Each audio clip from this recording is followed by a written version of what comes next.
aquaculture, the practice of farming in the ocean has been growing to meet increasing food demands and take the pressure off wild fish stocks. But this solution comes with words of caution, with many fish farms and sheltered aquaculture sites contributing to marine ecosystem degradation through impacts such as pollution and the spread of disease and invasive species. The Ropes to Reefs project has been exploring how mussel farms located far from the coast in historically fished areas protect the area from mobile fishing gear and can even contribute to restoring marine ecosystems while still providing us with an excellent source of protein.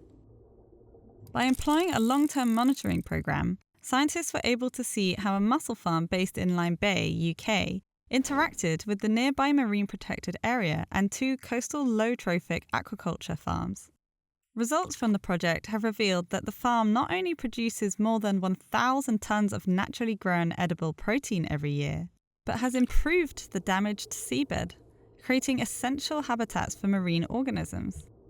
And species have been found to move between the farm, the MPA, the other farms, and into surrounding nearby fishing grounds, including some commercially important species. Supporting up to a 33% increase of fish abundance and up to a 50% increase in biodiversity,